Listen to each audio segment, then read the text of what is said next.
Et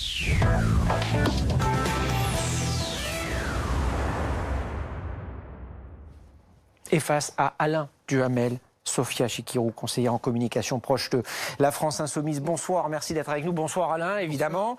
Une porte qui s'ouvre encore un peu plus, celle de la présidence de la République à Marine Le Pen, ou pour Marine Le Pen. Selon une enquête Harris Interactive, Emmanuel Macron s'imposerait face à la présidente du RN en 2022. 53% des voix contre 47%. L'écart est vraiment minime.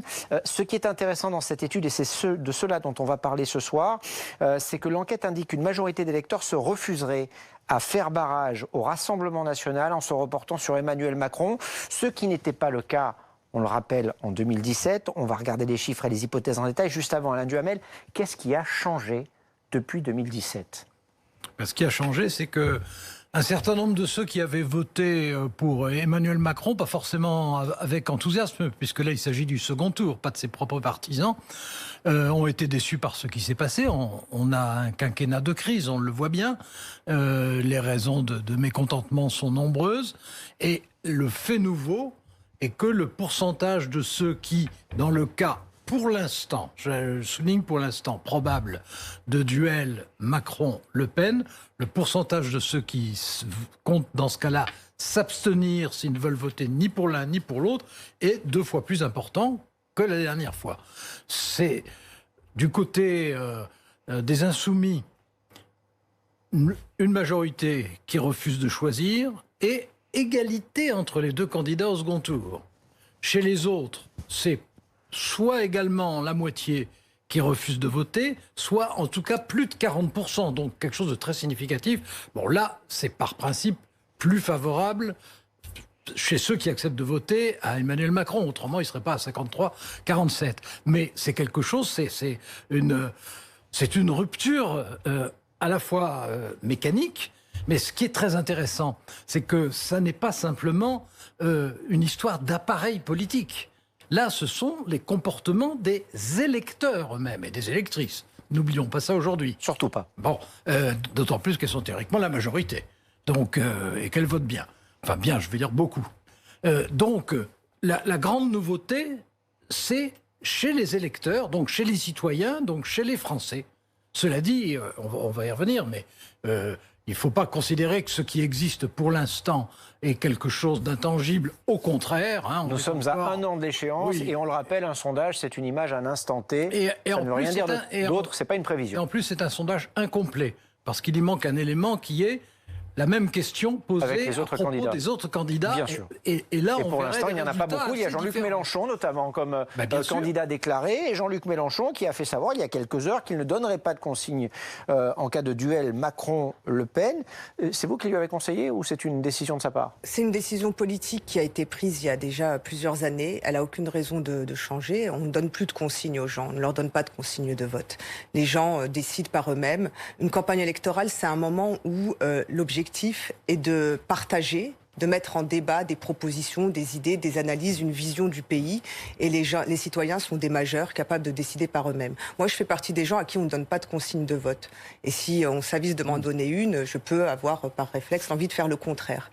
Voilà. Et je fais partie des gens qui, quand ça ne me plaît pas, quand l'offre politique ne me plaît pas, je suis capable de m'abstenir. Donc je peux comprendre ces comportements-là. Cette disparition du Front républicain, vous l'expliquez comment ? C'est pas la disparition du Front républicain, c'est l'échec absolu de la stratégie d'Emmanuel Macron, celle qu'il a mise en place depuis quelques mois, qui est ce qu'on appelle la triangulation. Je vais reprendre les idées, les propositions, les mots de l'extrême droite pour tenter d'en récupérer l'électorat. Si, on a assisté à tout ça. L'arrivée de Darmanin qui devait refaire le Sarkozy, qui avait été capable en 2007 de séduire l'électorat d'extrême droite et de le ramener plutôt vers la droite. Ça a été aussi les polémiques autour de l'islamo-gauchisme. Ça a été le duel scandaleux sur France Télévisions entre Le Pen et Darmanin, c'est-à-dire 2 personnes qui étaient d'accord sur la loi séparatisme, et ainsi de suite. Et donc il se retrouve aujourd'hui, plusieurs mois après avoir lancé cette stratégie, à constater son échec. La dernière fois, c'était Libération qui a fait cette analyse en révélant donc que la stratégie du barrage des castors ne fonctionnerait pas. Oui, il y avait quand même une assez grande différence entre l'éditorial et les papiers d'analyse et les témoignages.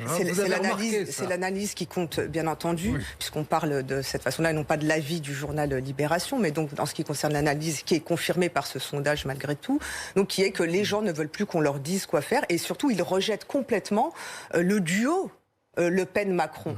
Et vous verrez que les mois passant, ça va se confirmer. D'abord, est-ce qu'on peut avoir une élection présidentielle de 2022 de premier tour? Est-ce qu'on peut avoir un premier tour et un débat sur le premier tour avant de parler du deuxième tour? Et je pense qu'il faudrait respecter aussi cette exigence démocratique. Et c'est pour ça aussi que j'insiste sur le fait qu'il faudrait poser la même question à propos des autres candidats, qu'on voit qui rassemble. Bah oui, c'est normal, c'est ce qui permet la comparaison démocratique. Ça ne résoudra pas le problème. Mais bien, c'est pas du tout ce que je veux dire, mais c'est normal d'essayer d'avoir une information équitable, c'est quand même préférable. Mais ce que je voulais dire, c'est que ce qui se passe, ça n'est quand même pas quelque chose d'anodin. Parce que le Front républicain, bon, ça n'est pas la tradition de la discipline républicaine qui existait sous la Troisième République, la Quatrième République et au début de la Cinquième République, où au second tour, toute la gauche votait pour le candidat de gauche qui est arrivé en tête, quel que soit le type d'élection. Ça, c'est fini. Et maintenant, il y a une autre étape qui est le Front républicain. C'est-à-dire un Front républicain, qu'est-ce que ça veut dire concrètement? Ça veut dire soit une fusion dès le départ de plusieurs partis pour bloquer le Rassemblement national, soit une abstention, soit un retrait. C'est forcément ça. Bon, et cette seconde étape, là, elle est, disons, mal partie. D'autant plus que, si on regarde dans le détail ce sondage, 44% des électeurs du parti Les Républicains préfèrent l'abstention à Le Pen ou Macron. C'est-à-dire que ça ne concerne pas la gauche ou la droite. C'est toujours soit 50%, soit 40 ou 44%. Mais si on veut aller plus loin dans l'analyse et qu'on n'est pas content de la situation, cette situation n'est pas satisfaisante pour des démocrates et des républicains. On est à 1 an de l'élection présidentielle. Est-ce qu'on peut, oui ou non, dans ce pays, avoir un débat de premier tour avec des candidats qui présentent leur programme, leurs idées et qui tentent de convaincre les gens? Alors, dans le sondage, certains candidats ont été testés. C'est le cas de Xavier Bertrand, d'Anne Hidalgo, par exemple. Les écologistes. Alors, les écologistes, c'est intéressant parce que c'est le seul électorat à se diriger majoritairement vers Emmanuel Macron en cas de deuxième tour, Macron-Le Pen.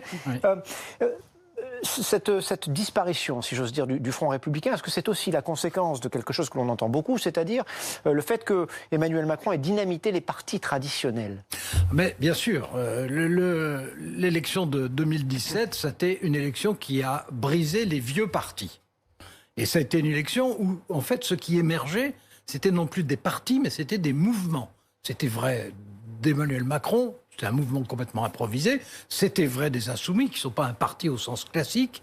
Et c'était vrai aussi du Rassemblement national, qui est plus un mouvement qu'un parti. Il y a très peu de militants au Rassemblement national, mais il y a une représentation nationale qui existe.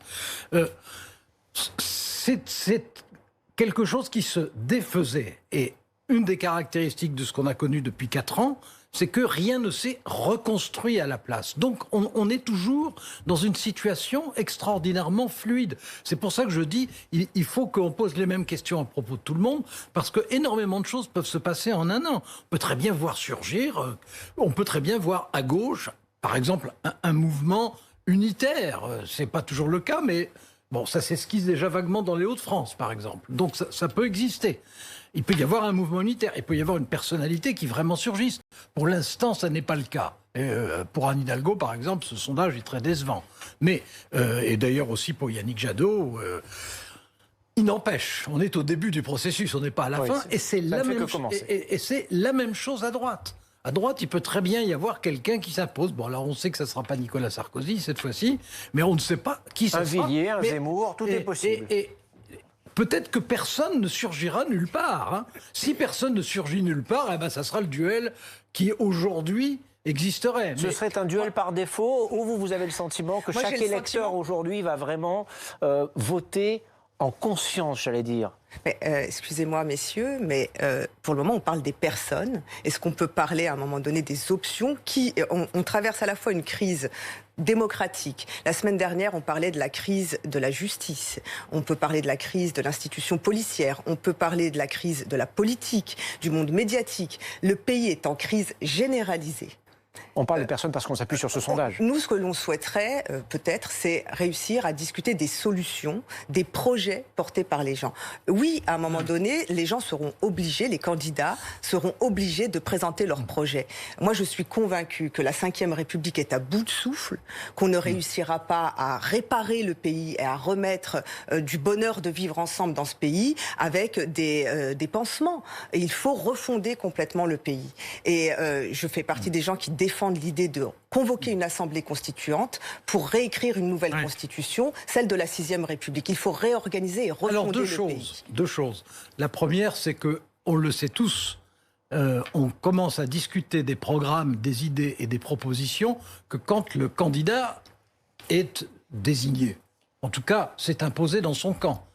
Avant, si on fait des propositions avant et qu'il y a ensuite le candidat, il efface tout ça et il fait ses propres propositions. Donc, on peut déjà parler des candidats, on ne peut pas encore parler vraiment de leurs propositions, puisqu'ils sont, pour la plupart, bon, Jean-Luc Mélenchon a dit qu'il serait candidat, Marine Le Pen a dit qu'elle serait candidate. Entre les deux, ça reste encore extraordinairement obscur. Alors ensuite, non mais vous avez bien sûr vous avez le droit. Et d'ailleurs, ça ne m'étonne pas que vous ne soyez pas d'accord. Mais parce que ça n'est pas parce que j'ai un avis et un autre que vous avez raison et que j'ai tort. Que ce soit Le Pen ou Mélenchon, Macron, c'est sa deuxième candidature s'il est candidat après 5 ans de présidence. On les connaît, on connaît leurs idées, on connaît leurs programmes. On ne connaît pas leur programme. Non, pas du tout. En tout cas, leur façon de répondre à la crise sanitaire. On ne connaît pas leur programme pour une raison très simple, c'est qu'en 2017, Macron n'avait pas de programme. Donc on ne peut pas le connaître. On ne peut pas le connaître. Oui, on l'a vu à l'œuvre. On ne peut pas connaître. On peut pas connaître son programme. Mais on a compris ce qu'il fait, non, Monsieur Duhamel, au bout de 5 ans. Et c'est pour ça que autant vous avez raison de dire qu'il y a des crises de ceci, des crises de cela. La solution, c'est pas une constituante. D'ailleurs, les constituantes, ça s'est toujours mal passé dans l'histoire de France. Mais ça s'est toujours horriblement terminé. C'est pas vrai. Bon, et c'est pas vrai. Ce qu'il faut, c'est exactement l'inverse. C'est non pas tirer un trait sur la Ve République, mais pousser la Ve République jusqu'au bout de sa logique. C'est déjà le cas. 2017 n'a pas réglé les enjeux et les problèmes politiques. On vient de perdre déjà 4 ans. Je pense qu'on en perdra 5 dans ce domaine-là. Et 2022, parti comme c'est parti, ne réglera rien, sauf à l'instant T, comme vous dites, on a l'impression que rien ne sera réglé quand on en est encore à débattre de savoir s'il faut faire barrage à Le Pen. C'est pas un programme politique que de faire barrage à Le Pen. Vous remarquez que dans ce débat, on n'en a pas parlé. Ce qui prouve qu'on n'est pas du débat en général. Non, mais ça prouve qu'on peut quand même discuter et s'opposer sans être obnubilé par ce seul problème et cette seule dimension. Une autre certitude, il est 18h41 et ce débat ne fait que commencer. Merci à tous les deux. À vous.